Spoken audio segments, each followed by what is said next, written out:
c'est parti pour cette première journée. Nous sommes au Colisée à Chartres, première journée suite dans ce dimanche après-midi. Les Chartrains en bleu, bien sûr, face aux Nantais qui vont évoluer en violet. Ouais, et la première parade aussi pour Ivan Pešić. Et de l'autre côté, voilà la montée de balle extrêmement rapide sur la fin du jeu de Transaillot avec Ben Salem. Ça c'est bien fait. Ouais, il n'y avait pas beaucoup de place et il a réussi à s'en faire. Skeltin Dimitrov.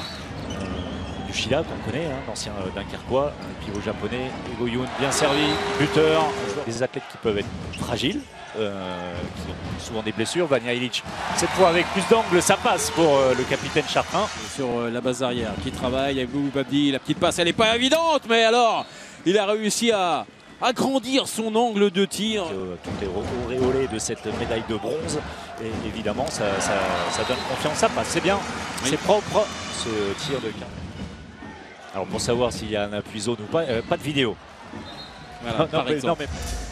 Et ballon de -1 pour les Chartrains avec Ben Salem, avec Yvan Vera qui va venir marquer. Succès. Côté nantais, Nicolas Tournal, le voici avec le ballon dans les mains. Le ballon même avec un. On verra pour le premier temps fort, le ballon volé derrière par Thibaut Brié et les Nantais qui peuvent aller vers le but. Il n'y aura pas besoin de passe. Ayoub Abdi, on verra, reparti. La passe vers Dimitrov. Là aussi, qui s'est agrandi son angle de tir. C'est quasiment des recrues, quasiment des nouveaux joueurs qui vont arriver au trio. Magnifique!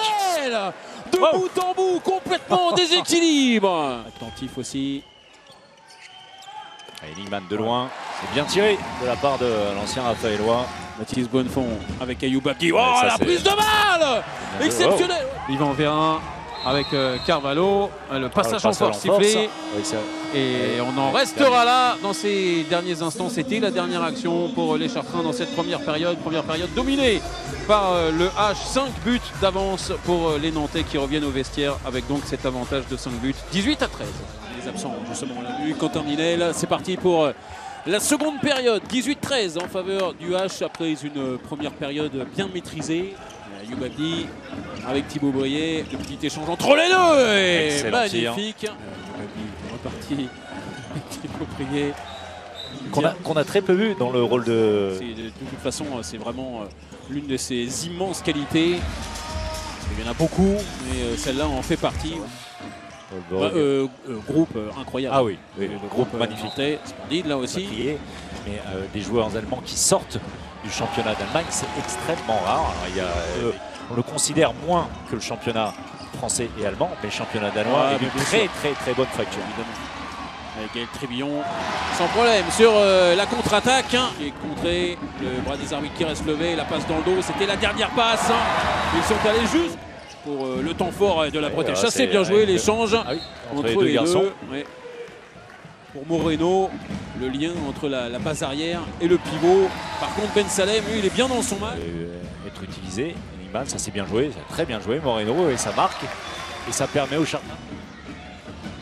Enigman, attention, ça posé par Nebo Stojinovic. C'est parti, le jeu pour le pivot, ça marche pas du tout.